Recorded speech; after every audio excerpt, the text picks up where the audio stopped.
Hi, welcome to this week's video. So this week you're going to see me doing some charcoal landscape drawing. I'm going to tell a story, or try to, and just sort of talk a little bit about a few different things. This is not a super serious art video.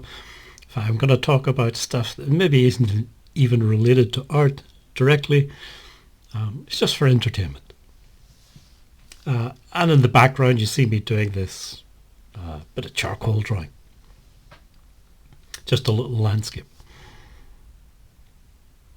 I'm going to release this video close to Halloween. Things like Halloween, they're not a huge thing for me.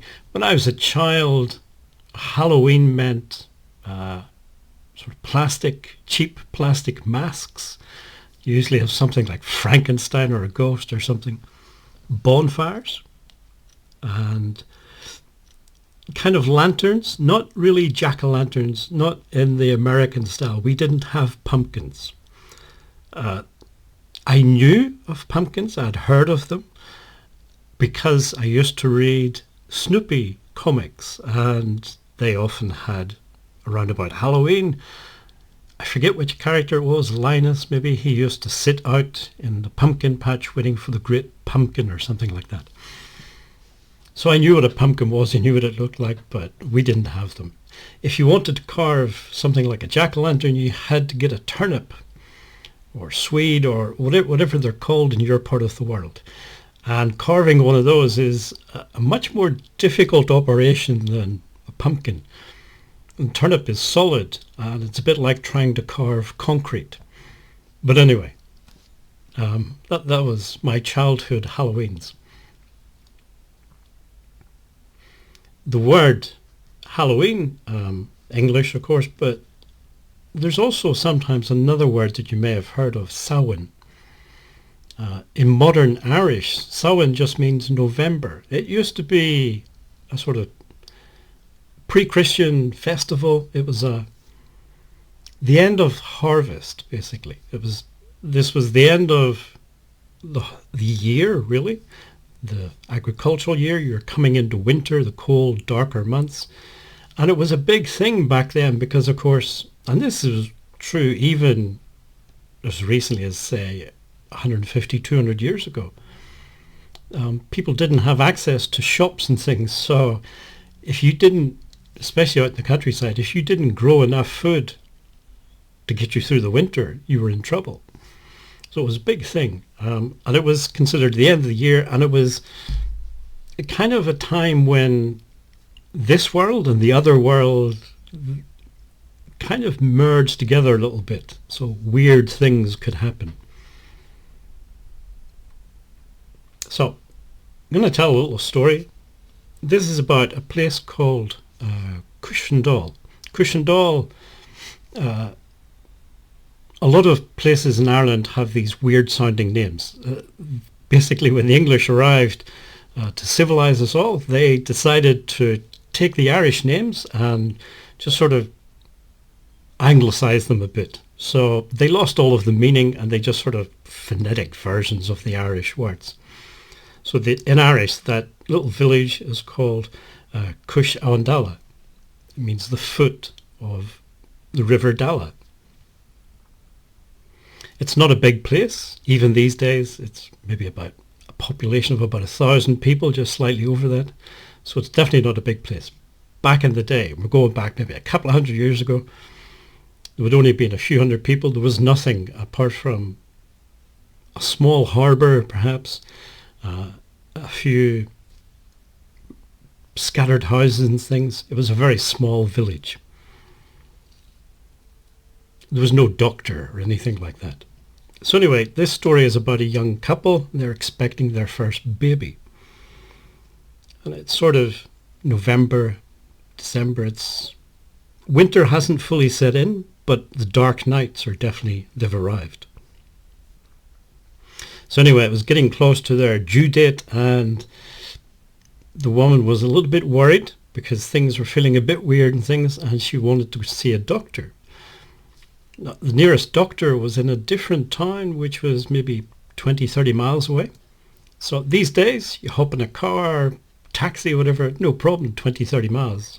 It's not very far. Back then, of course, this is pre-internal combustion engine. There was no taxis, no cars. You could either walk, get a horse, or if you had a cart and a horse, you could put them together and go that way. So that's what they did. So they had a small cart, horse, hooked the horse up to the cart, and away they went towards this other village called Ballycastle, which was bigger and it did have a doctor living there. So they set out. It was starting to get dark. It was late afternoon. The first half of the journey, no problem. But then, unfortunately, as it was getting dark, the wheel on one of the wheels on the cart went down a ditch or into a pothole or something and got stuck in the mud or something. So the woman was quite agitated about this. The man tried to stay calm. He was probably panicking inside, but he tried to stay calm and started looking around. And in the distance, not too far away, they could see a kind of a light. So the man decided, okay, let's walk towards the light. It could be a house or something. Maybe somebody there can help us. So they started walking, stumbling across the, sort of getting quite dark. Eventually arrived at this little cottage, little stone cottage. And there was a light in the window. So they knocked on the door. A little man sort of opened up, little old man. They explained that, they're trying to get to this place called Ballycastle to see a doctor. And the old man said, no problem. Go and get your horse. I'll put my horse onto my cart. You can tie your horse onto the back of it, and we'll all head down to Ballycastle. It'll only take less than an hour. We'll be there. So that's what they did. They arrived. Everything was fine. They were able to see the doctor, and there was no real problems. The woman decided to stay in Ballycastle for a few days just to make sure. Her husband decided to get back up onto the road that they'd been travelling on, try and recover his cart. So he went up,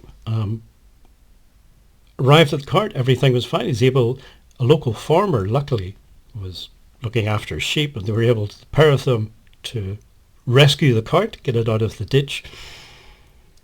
And the man asked about the little cottage and the old man, because he wanted to go and thank him for, helping to get him and his wife to the doctor. And the old farmer looked at him and said, well, there's nobody lives up here. There hasn't been anybody living up here for a long, long, long time, if ever. Apart from a few sheep, there's nothing up here. It's very desolate. But the man insisted that there was somebody living up here. So he wandered in the direction that he thought the old cottage was. And he did find something, but it was just like a stone formation, a pile of stones or something. It wasn't a house. There'd never been a house there. So that's the sort of story. Is it an exciting story? Probably not. But it's this idea that, is everything we see in the world really what's there? Is there something more? Or is it just what we can see? And that's sort of, to me, that's what Halloween always meant, is this sort of thinning of the veil between different worlds. There's also the idea of travelling along roads, and this little drawing that I did, it's a very simple composition. It's the idea of using single point linear perspective. You have a road or a river, whatever it is, heading off onto a point in the horizon line. It's a very simple composition, but it does work. It creates this feeling that you can sort of step into the painting. It gives the landscape a feeling of depth. So definitely worth experimenting with this sort of composition. It's limited, but it does work. And the whole part of the thing about the landscapes that I make is the horizon line is important to me. Horizon lines are kind of they're a bit of a metaphor kind of thing. They suggest boundaries. They suggest what lies beyond the horizon. Is it good? Is it bad? Is it exciting? Is it dangerous? We all have our little sort of horizons, if you like, in our minds. So the horizon line in my drawings, my paintings, this is part of the reason why I sort of emphasize the horizon line. It means something to me. It's an idea. It's something that I like to explore. Anyway, that's my not very scary, not very exciting Halloween story, and a little bit of charcoal drawing. If you made it this far in the video, thank you for watching and listening, and hopefully see you again in next week's video.